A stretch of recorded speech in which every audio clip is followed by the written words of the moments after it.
Bonjour.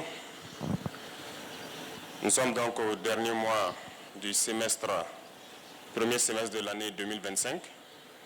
Je souhaite donc qu'on puisse utiliser ce mois pour commencer à réfléchir aux perspectives du deuxième semestre et voir qu'est-ce qui a marché dans nos administrations et qu'est-ce qui n'a pas marché.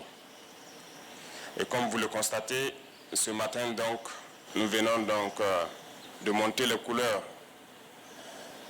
avec l'hymne de la Confédération, ce qui est encore un pas que nous effectuons dans notre union. Ce qui n'est pas sans difficulté, parce que l'unité est dure, surtout en Afrique. C'est difficile de s'unir. Mais c'est la solution, il faut qu'on s'unisse.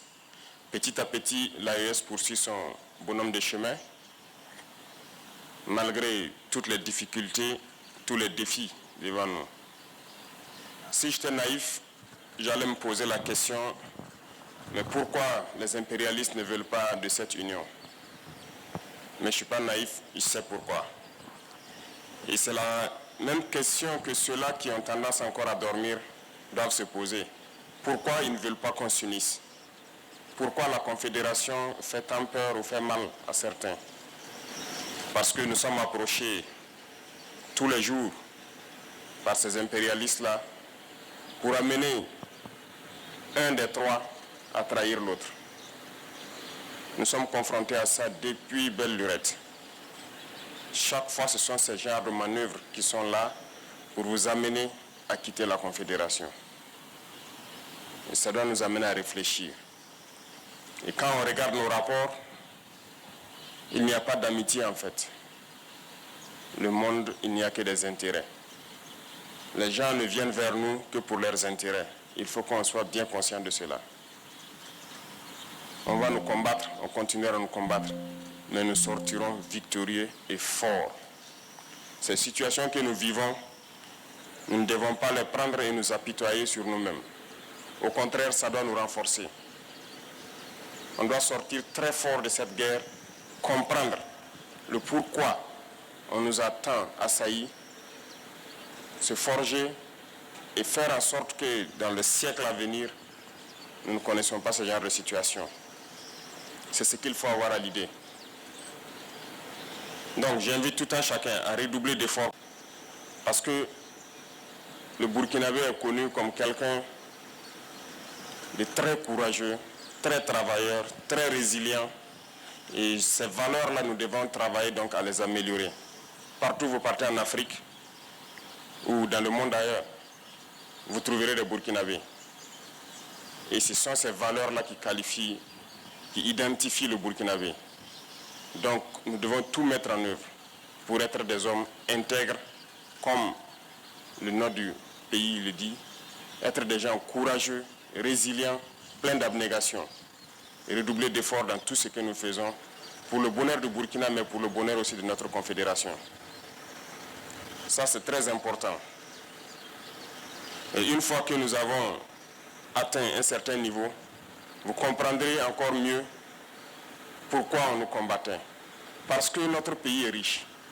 Riche de sa valeur humaine, riche de ses valeurs morales, mais surtout riche dans son sous-sol.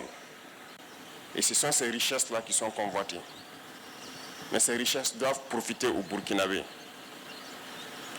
Rien n'a encore commencé en termes d'exploitation des ressources naturelles et de rétribution donc au niveau des masses populaires.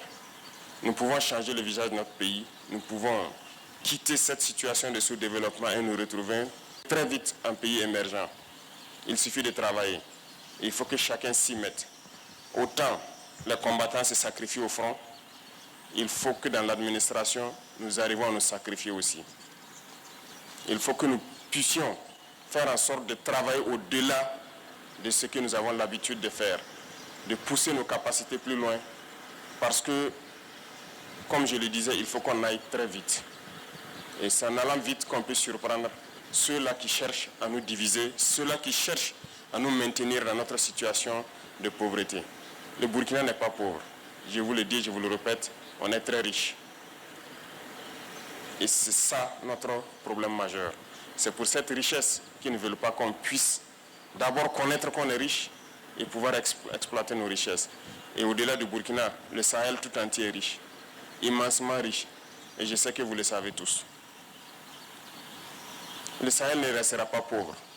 Nous continuerons notre bonhomme de chemin, continuer à construire l'AES, à être fort, résilient, faire de l'AES un espace de sécurité totale, pouvoir exploiter convenablement nos ressources et que ça puisse profiter donc à nos masses populaires. Sur ce, je vous invite donc à passer ce message à tous vos proches. Il faut se sacrifier ici à l'arrière dans les bureaux pour pouvoir soutenir ceux qui sont au front. Donc je vous souhaite très bonne semaine, très bon mois de juin et très bonne fin du premier semestre. Et rendez-vous donc dans peu de temps pour affronter le deuxième semestre avec plus d'énergie, plus d'abnégation, plus de courage. La patrie...